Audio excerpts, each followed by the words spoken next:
मथुरा से निकलकर भगवान कृष्ण ने द्वारिका क्षेत्र में ही पहले से स्थापित खंडहर हो चुके नगर क्षेत्र में एक नए नगर की स्थापना की थी।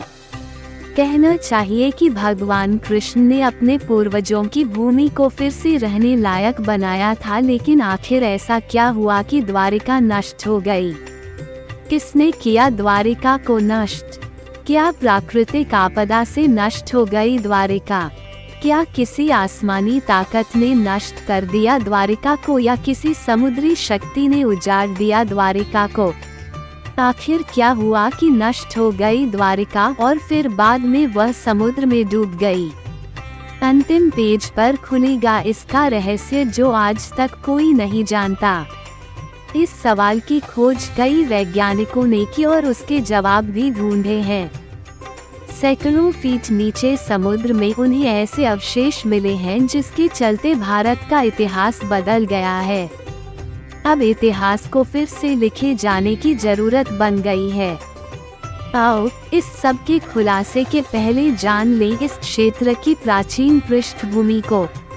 पहले जान लें इस क्षेत्र का इतिहास, तब खुलेगा द्वारिका का एक ऐसा रहस्य जो आप आज तक नहीं जान पाए हैं। ययाति के प्रमुख 5 पुत्र थे। 1 पुरु, 2 यदु, 3 तुर्वस, 4 अनु और 5 द्रुहु। इन्हें वेदों में पंचनंद कहा गया है। 7200 ईसा पूर्व अर्थात आज से 9200 वर्ष पूर्व ययाति के इन 5 पुत्रों का संपूर्ण धरती पर राज था। 5 पुत्रों ने अपने अपने नाम से राजवंशों की स्थापना की। यदु से यादव, तुर्वसु से यवन, द्रुहु से भोज, अनु से मलेच्छ और पुरु से पौरव वंश की स्थापना हुई।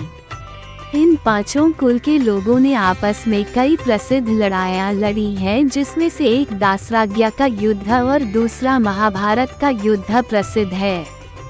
पुराणों में उल्लेख है कि ययाति अपने बड़े लड़के यदु से रुष्ट हो गया था और उसे शाप दिया था कि यदु या उसके लड़कों को राजपद प्राप्त करने का सौभाग्य न प्राप्त होगा। हरिवंश पुराण 1:30-29। ययाति सबसे छोटे बेटे पुरु को बहुत अधिक चाहता था और उसी को उसने राज्य देने का विचार प्रकट किया, परंतु राजा के सभासदों ने ज्येष्ठ पुत्र के रहते हुए इस कार्य का विरोध किया। महाभारत 1:85-32। किसको कौन सा क्षेत्र मिला? ययाति ने दक्षिण पूर्व दिशा में तुर्वसु को पंजाब से उत्तर प्रदेश तक, पश्चिम में द्रुहु को, दक्षिण में यदु को आज का सिंध गुजरात प्रांत और उत्तर में अनु को मांडलिक पद पर नियुक्त किया तथा पुरु को संपूर्ण भूमंडल के राज्य पर अभिषिक्त कर स्वयं वन को चले गए। यदु ने पुरु पक्ष का समर्थन किया और स्वयं मांडलिक पद से इनकार कर दिया।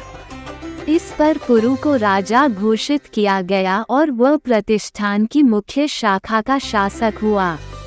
उसके वंशज पौरव कहलाए।